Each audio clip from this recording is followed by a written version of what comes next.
Hi, I'm Nick from NCG English, and today we're going to have a look at financial vocabulary. 45 key terms split over 4 videos. Today is the final video in this series, part 4.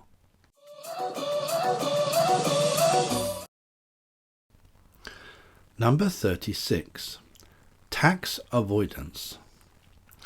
Tax avoidance is when a person uses any legal method to pay the lowest amount of tax payable. It is completely normal and any sensible person would do it.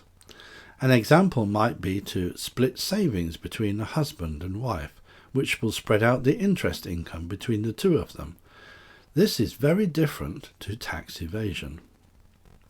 For example, nobody can get into trouble if they use any form of legal tax avoidance method to minimize their tax bill. Number 37. Tax evasion. Tax evasion uses methods to reduce your tax bill that are not legal. An example would be to omit or not enter some of your income from your tax return. Another example would be to lie to the tax authorities when they ask you a question about your tax return. Tax evasion is completely different to tax avoidance. For example, the maximum penalty for tax evasion in the UK is a 7-year prison sentence or an unlimited financial fine. In reality, the difference between tax avoidance and tax evasion can be very difficult to define sometimes. There is a whole financial industry which tries to find loopholes or gaps in tax rules to create methods to stay within the law and therefore legal. Governments do not like this industry for obvious reasons. Number 38. Tax haven. A tax haven is a country or jurisdiction that offers low or zero tax rate to foreign individuals and companies and promises to keep their information confidential.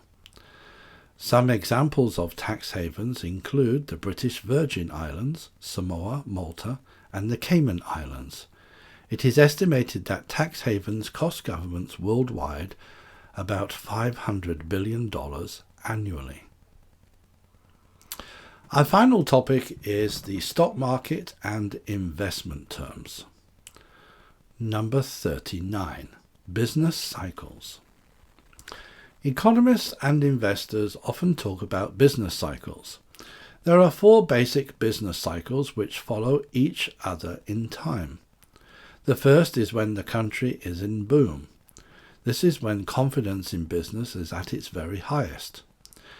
Everybody is happy, profits are high, life is quite easy, and the banks will lend lots of money that can be invested in expansion.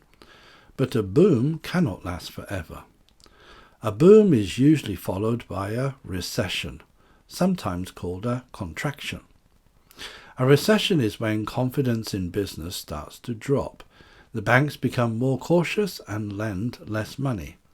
Investment falls and companies start to limit their activity and make people redundant or unemployed. Because there is no confidence, the recession gets worse.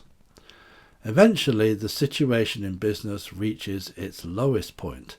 This is called a slump. A slump is when confidence is almost non-existent. All companies are just looking to survive and unemployment is high. Banks will not lend money, but a slump cannot last forever either. When things seem to be at their worst, a few companies will see opportunities and begin to invest. Slowly, businesses start to recover. This is called a recovery, or a rally or expansion. Confidence returns, investment begins, and banks start to lend, and companies expand and employ more staff again. The recovery goes on until the boom situation happens, and then the business cycle begins all over again. For example, business cycles are a series of stages of the economy of a country as it expands and contracts. Number 40. Bull market and bear market. A bull market is when a stock market or property market is in a situation where everybody thinks prices will continue to go up. Everybody has confidence and people keep on buying. A bear market is when a stock market or property market is in a situation where everybody thinks that prices are going to continue to fall. Nobody has confidence and most people are looking to sell. For example, we think that the bear market has arrived. Property prices are falling and nobody wants to buy. It is so different to last year when we were in a bull market and property prices were going up every month. Number 41.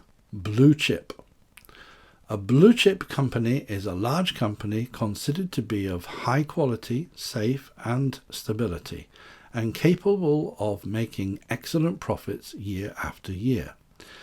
Examples of blue chip companies include Shell, BP, HSBC, Glaxo, Apple, Coca-Cola and Microsoft. For example, all of the shares I own are in blue chip companies because I don't like to take risks by investing in companies that are less safe. Number 42. Market capitalization. Market capitalization, often shortened to market cap, is a term used by public companies whose shares can be bought on a stock exchange. Market capitalization is the total real-time value of the company.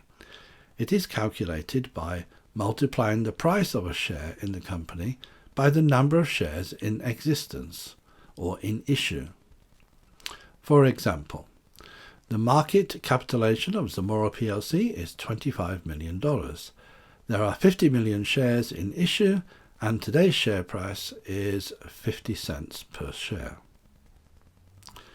Number 43. Share suspension. Sometimes the stock exchange will not allow shares in a public company to be bought or sold, traded, and this is called suspending the shares. There are several reasons why this happens. It might be that the company is late in producing its financial statements, or possibly because there is news about the company which could mislead investors. For example, the idea of share suspension is to protect investors, to protect the company, and to protect the reputation of the stock market. Number 44. Share options. A share option is when a company grants or gives the right to a person, often an employee, to buy shares in the company in the future at an agreed price. Normally this price will be attractive, a low price, to encourage the person to buy.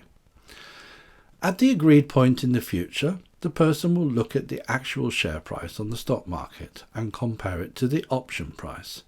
If the option price is lower, then the person may wish to proceed and buy the shares or exercise the option. For example, other benefits or perks that we offer to our employees include free healthcare, childcare vouchers, and a share option scheme. Number 45. Due diligence. When a company decides to buy another company, it needs to do an investigation in advance to establish that there are no problems with the company it wants to buy. This is called doing due diligence. Due diligence. Another example would be a venture capital firm investing money in a company which it thinks has an exciting future. The venture capital firm will do due diligence before it makes the investment. For example, we've done our due diligence and we are very sorry, but we have now decided not to go ahead with our proposed investment in your company. We uncovered too many issues. There are several types of due diligence.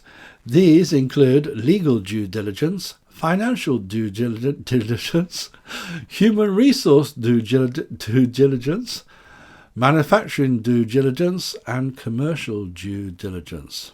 Yes, try saying due diligence several times. It's a bit of a tongue twister. Well, thank you so much for watching this video to the very end. If you're not yet subscribed to my channel and you're learning English, you're missing out on a lot of free content. So hit the subscribe button and like this video if you enjoyed the content. I'm looking forward to seeing you in my next video.